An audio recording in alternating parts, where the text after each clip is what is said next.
Cricket বিশ্বের সবচেয়ে বড় ফ্র্যাঞ্চাইজি লিগ বলা হয় ইন্ডিয়ান প্রিমিয়ার লিগ আইপিএলকে। বিশ্বের নামি দামি তারকায় ভরপুর এই লিগে খেলার স্বপ্ন থাকে যে কোনো ক্রিকেটারেরই। আর্থিক দিক ছাড়াও বিশ্বসেরা তারকা ক্রিকেটারদের সঙ্গে একই ড্রেসিং রুমে অভিজ্ঞতা সঞ্চয়ের দারুণ সুযোগও বলা যায়। অবশ্য বাংলাদেশের পেসার মুস্তাফিজুর রহমানের এখন আইপিএল থেকে শেখার কিছু নেই বলে মনে করেন বিসিবির ক্রিকেট অপারেশনস কমিটির চেয়ারম্যান জালাল ইউনুস। মিরপুরে গণমাধ্যমের মুখোমুখি হয়ে তিনি বলেন, মুস্তাফিজকে আইপিএলে খেলে শেখার কিছু নেই। মুস্তাফিজের লার্নিং প্রসেস এখন শেষ, বরং মুস্তাফিজের কাছ থেকে শিখতে পারে এখন আইপিএলের অনেক খেলোয়াড়রা, এতে বাংলাদেশে কোনো লাভ হবে না। তার এমন বক্তব্য মুহূর্তে ছড়িয়ে পড়েছে সোশ্যাল মিডিয়ায়। বিষয়টি নিয়ে সোশ্যাল মিডিয়ায় প্রতিক্রিয়া জানিয়েছেন কোচ মোহাম্মদ সালাউদ্দিন। মুস্তাফিজকে নিয়ে জালালের বক্তব্য সম্বলিত একটি গণমাধ্যমের ফটোকার্ড নিয়ে নিজের ফেসবুকে শেয়ার করে তিনি লিখেছেন, এর চেয়ে ভালো কিছু আশা করিনি, দুর্দান্ত চিন্তা ভাবনা, সঙ্গে কয়েকটি হাসির ইমোজি যুক্ত করে দেন তিনি। এরপর আরও লিখেছেন, এখন পর্যন্ত শোনা আমার সেরা জোকস, আল্লাহ মাফ করো।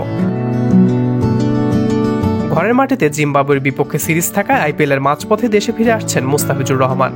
খোদ বিসিবির কর্তা ব্যক্তি সহ অনেকের ধারণা ছিল পুরো আইপিএলের জন্য ছাড়পত্র দেওয়া হতে পারে টাইগার পেসারকে, যদিও ছুটির মেয়াদ মাত্র একদিন বাড়ানো হয়েছে।